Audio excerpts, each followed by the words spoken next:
नमस्कार, मैं हूं शम्स तहर खान और आप देख रहे हैं वारदात।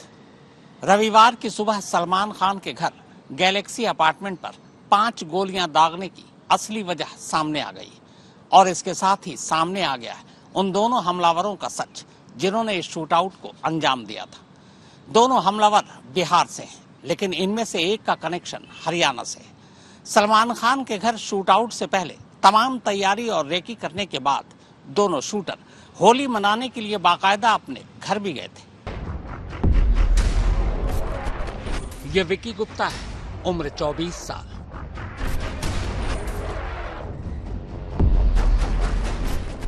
और ये सागर कुमार पाल, उम्र 23 साल। पुलिस हिरासत में दोनों के चेहरे साफ साफ पहचाने जा सकते हैं। अब थोड़ी देर के लिए इन्हें पुलिस हिरासत से बाहर निकालकर इन्हें इनके असली रूप में देखते हैं।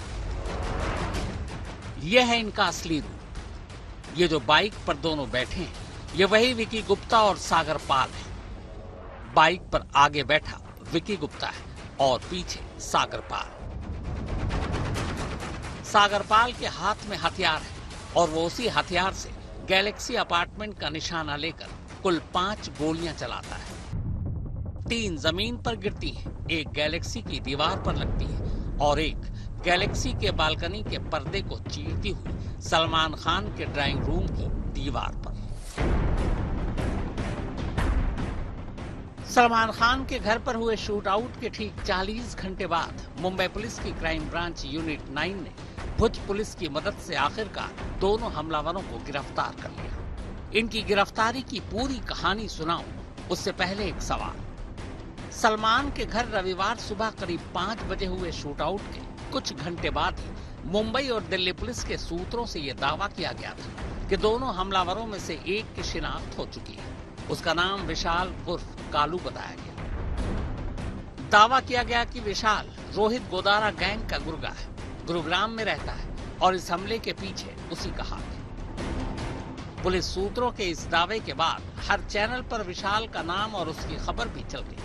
इतना ही नहीं, कुछ मीडिया वाले गुरुग्राम में विशाल के घर भी पहुंच गए, विशाल की बहन से कैमरे पर बात भी कर ली। लेकिन अब खुद मुंबई पुलिस ने सलमान के घर पर हमला करने वाले जिन शूटरों के नाम लिए हैं, उनमें विशाल का नाम नहीं है। तो सवाल ये कि सिर्फ सीसीटीवी कैमरे की तस्वीर देखकर और असली हमलावरों की सच्चाई जाने बगैर विशाल का नाम कहां से उछाल दिया गया?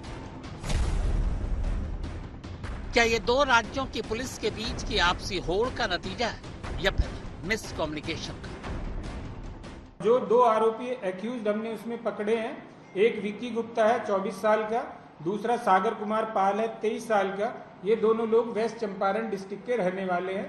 एज ऑफ नाउ ये दोनों लोगों को हमने पकड़ा है। गलत फोटो, गलत इंफॉर्मेशन नाम के साथ चलती रही है और उसके बाद ये माना जा रहा था कि दिल्ली पुलिस का कोऑर्डिनेशन हो रहा साहब, आप मैं सिर्फ अपने केस से रिलेटेड मुद्दों पे कमेंट कर सकता हूं। अब आइए गैलेक्सी के असली हमलावर यानी विकी और सागर की गिरफ्तारी की कहानी जानते हैं कि आखिर पुलिस को इन दोनों का सुराग पहली बार कैसे और कहां मिला। असल में इन दोनों के बारे में पहला सुराग बांद्रा रेलवे स्टेशन के प्लेटफॉर्म नंबर 1 से मिला था। गैलेक्सी पर गोली चलाने के बाद दोनों इसी बाइक पर पहले माउंट मैरी पहुंचे। वहां इन्होंने अपनी बाइक पार्क की और फिर एक ऑटो से बांद्रा रेलवे स्टेशन पहुंचे। बाइक पार्क करने के साथ ही दोनों ने अपने हेलमेट भी उतार दिए थे। अब वो आगे जिस कैमरे में भी रिकॉर्ड होते, उनका चेहरा साफ दिखता, पर सिर्फ चेहरे से पुलिस उनका कब तक और कहां तक पीछा करती।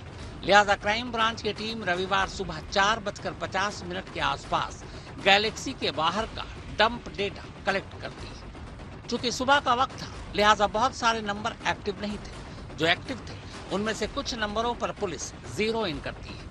इसी बीच एक सीसीटीवी कैमरे में दोनों हमलावर बांद्रा रेलवे स्टेशन पर नजर आते हैं। उनकी लावारिस बाइक माउंट मैरी से पहले ही मिल चुकी थी।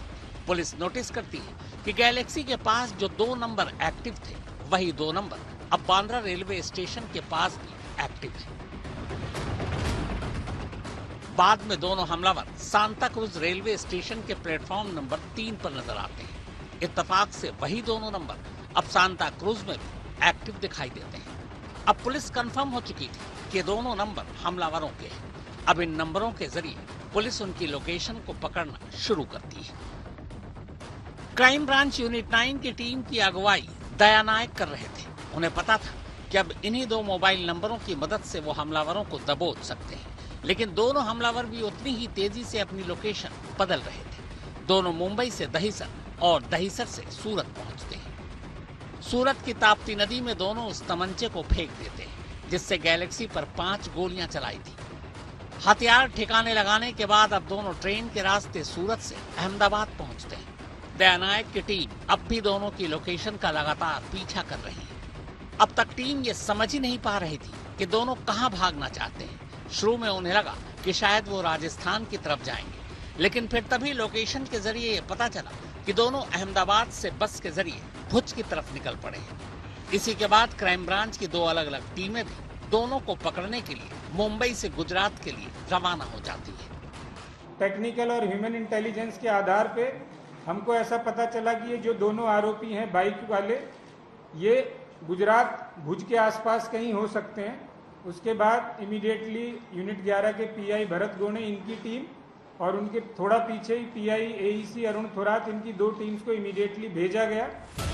दोनों भुज में जिस रास्ते पर आगे बढ़ रहे थे वो रास्ता नकत्राना टाउन की तरफ जाता है। इत्तेफाक से 2 साल पहले सिद्धू मूसावाला के 2 शूटरों को पुलिस ने भुज के इसी इलाके से पकड़ा था। यानी ये वो इलाका है जहां लॉरेंस बिश्नोई का कोई न कोई पनाहगार छुपा हुआ है, जो उसके गुर्गों को इन इलाकों में छुपाता है या फिर पनाह देता है।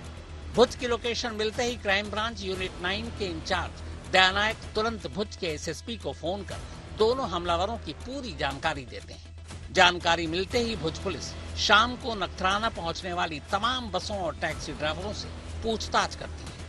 उन्हें दोनों हमलावरों की वो तस्वीर भी दिखाती है जो मुंबई पुलिस ने उन्हें भेजी थी। इत्तेफाक से एक बस ड्राइवर तस्वीर देखते ही दोनों को पहचान लेता है और बताता है कि कुछ देर पहले ही दोनों नकत्राना के ही माता का मठ मंदिर के पास उतरे थे। बस ड्राइवर से ये जानकारी मिलते ही भुज पुलिस की एक टीम फौरन माता का मठ मंदिर पहुंचती है। इस पूरे इलाके में इस मंदिर की बहुत मान्यता है। कुछ वक्त पहले प्रधानमंत्री नरेंद्र मोदी भी यहाँ आ चुके हैं। अब भुज पुलिस मंदिर पहुंचकर पूछताछ करती है। पूछताछ में पता चलता है कि उस होलिये के 2 लोग मंदिर परिसर के अंदर ही सो रहे। पुलिस दोनों को सोते हुए हालत में ही गिरफ्तार कर लेती है। तब रात के 9 बजे थे। इसके बाद उन्हें भुज के ही दयापुर थाने लाया जाता है। दोनों की गिरफ्तारी की खबर क्राइम ब्रांच को दी जा चुकी थी। ह्यूमन रिसोर्सेज और टेक्निकल रिसोर्सेज का मदद से हमारी एलसीबी ने ये दोनों आरोपियों को पूरी रात मेहनत करके हस्तगत किया है। जो आरोपी के पास वेपन्स भी हो सकते थे, पुलिस के ऊपर असॉल्ट भी हो सकता था, फिर भी कोई अनिच्छनीय बनाव नहीं हो पाया। ये भी एक पूरी सतर्कता का परिणाम है और सुबह तक पूरी मेहनत करके उसको कच्छ पुलिस ने दोनों आरोपी को दबोच लिया है और बॉम्बे पुलिस को हैंडओवर किया है। जिन 2 लोगों ने हमला किया था उनको पुलिस ने गिरफ्तार कर लिया है। उनको गुजरात के भुज इलाके से गिरफ्तार किया गया है। उनको पुलिस हिरासत में भेज दिया गया है और पुलिस अब ये जानना चाहती है कि सलमान के घर के ऊपर हमला करने के लिए उनको किसने कहा था। क्राइम ब्रांच की टीम देर रात ही भुज पहुंच चुकी थी। इसके बाद दोनों को सुबह की पहली फ्लाइट से लेकर वो मुंबई आती है और उन्हें कोर्ट में पेश करती है। अदालत दोनों को 25 अप्रैल तक के लिए पुलिस हिरासत में भेज देती है। तो ये दोनों आरोपी को वहां से इमीडिएटली रात में ताबे में लिया गया। सुबह इनको बाई फ्लाइट बॉम्बे लाया गया और अभी उनको थोड़ी देर पहले अरेस्ट करके कोर्ट में प्रोड्यूस किया और माननीय कोर्ट ने 25 अप्रैल 2024 तक उनका पीसीआर हमको दिया है। पुलिस सूत्रों के मुताबिक अब तक की पूछताछ में विकी और सागर ने जो कुछ बताया है उसके मुताबिक दोनों ने सलमान के घर गैलेक्सी की बाइक और ऑटो रिक्शे पर कुल 3 बार रेकी की थी। तीनों ही बार उन्होंने गैलेक्सी आने जाने के हर रास्ते को खंगाला। इसी रेकी के दौरान उन्होंने तय किया कि शूटआउट के बाद वो अपनी बाइक माउंट मैरी में पार्क करेंगे, क्योंकि वहां से बांद्रा रेलवे स्टेशन करीब है। रेकी के दौरान ही उन्होंने ये भी देखा कि सुबह सुबह गैलेक्सी के आसपास सन्नाटा होता है, ट्रैफिक भी बहुत कम होती है। लिहाजा उन्होंने हमले के लिए 5 बजे से पहले का वक्त चुना और प्लान के तहत ही रविवार सुबह ठीक 4:50 पर चलती बाइक से गैलेक्सी की तरफ उन्होंने कुल 5 गोलियां दागी। भुज से कौशिक कंटेचा के साथ दीपेश त्रिपाठी और दिवेश सिंह, मुंबई, आज तक। गैलेक्सी पर गोली चलाने वाले दोनों हमलावर करीब 1.5 महीने पहले मुंबई आए थे।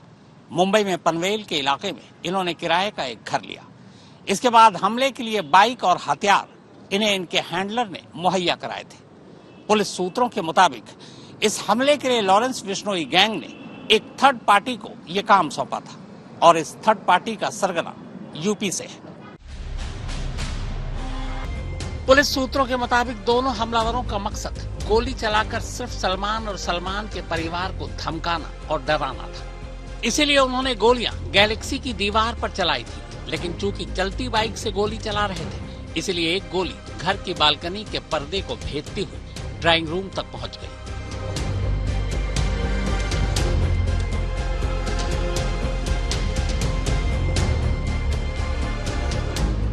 पुलिस के मुताबिक दोनों शूटर 28 फरवरी को मुंबई आए थे। मुंबई के पनवेल के हरिग्राम गांव में दोनों ने किराए का एक घर लिया। बाकायदा 10 मार्च को रेंट एग्रीमेंट भी साइन किया। रेंट एग्रीमेंट 11 महीने के लिए था।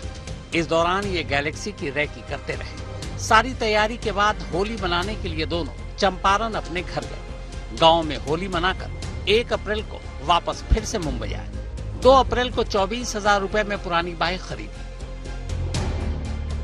सारी तैयारी और रेकी के बाद इन्होंने हमले के लिए 14 अप्रैल रविवार की सुबह का वक्त चुना। 2 शूटर्स जो कि बिहार के रहने वाले हैं, उनका नाम सामने आया, जिन्हें कल रात भुज, कच्छ, गुजरात से अरेस्ट किया गया है।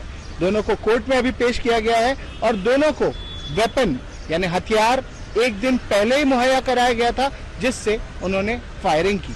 13 अप्रैल की रात को एक अनआइडेंटिफाइड व्यक्ति ने ये वेपन उन दोनों शूटर्स के हवाले किया, जिसके बाद करीब 4:30 बजे सुबह इन दोनों शूटर्स ने फायरिंग की और उसके बाद 1 किलोमीटर दूरी पर अपनी बाइक छोड़कर फरार हो गए। उनका यह भी कहना है कि हथियार सूरत में एक नदी में उन्होंने फेंक दिया है और आगे की जांच अब मुंबई क्राइम ब्रांच कर रही है।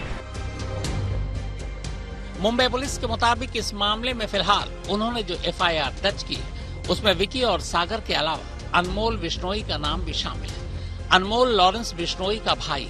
मुंबई पुलिस के मुताबिक शूटआउट के कुछ घंटे बाद ही अनमोल बिश्नोई ने फेसबुक पोस्ट के जरिए इस हमले की जिम्मेदारी ली थी। इसलिए इस मामले में वो भी एक आरोपी है। एक अनमोल बिश्नोई नाम के व्यक्ति ने फेसबुक पर इस घटना से संबंधित लिखा और जो उसने लिखा उसमें एक तरह की धमकी क्लियर कट नजर आती है।